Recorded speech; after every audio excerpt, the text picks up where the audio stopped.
In 1957, after the Soviet Union successfully launched a satellite into orbit, the US considered sending a nuclear bomb to the moon. This idea evolved into a top-secret project, and all members involved were sworn to secrecy. In 1957, the Soviet Union astonished the world by launching the artificial satellite Sputnik into orbit, at a time when American rocket developers were still grappling with the complexities of launch systems. The US struggled, with its first attempt ending in a rocket explosion on the launch pad. Nearly 4 months after Sputnik, and 3 months after the Soviets launched Sputnik 2 with Laika, the first living creature in space, the US finally launched its first satellite, Explorer 1, on January 31, 1958. Weighing just 14 kilograms, Explorer 1 paled in comparison to Sputnik, which weighed 83.6 kilograms and was the most powerful rocket of its time. It was clear that the Soviet Union was leading the space race, prompting the US to seek a major achievement to restore its standing.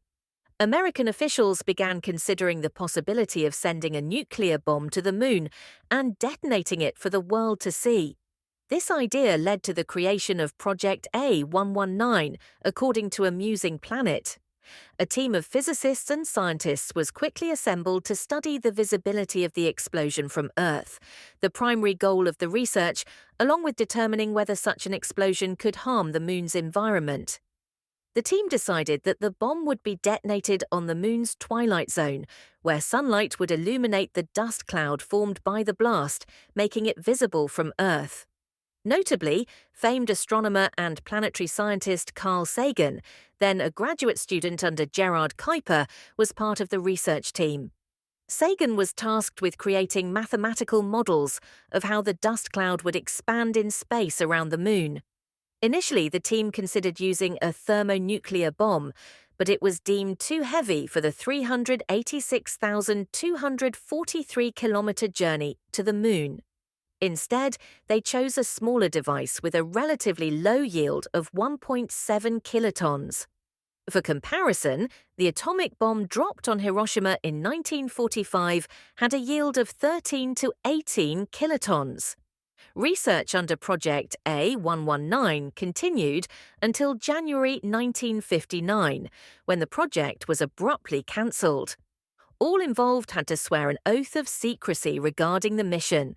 The existence of Project A119 remained a secret until the mid-1990s, when writer Kier Davidson uncovered it while researching Carl Sagan's life for a biography.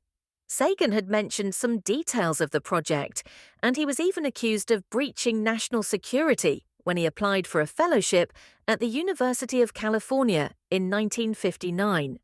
More details of the project became public in 2000, shortly after Sagan's biography was published, when physicist Leonard Reifel, who led the research, shared the story with the media. If the project had gone forward, we would never have had the historic moment of Neil Armstrong taking a giant leap for mankind, emphasized Dr. David Lowry, a British nuclear historian.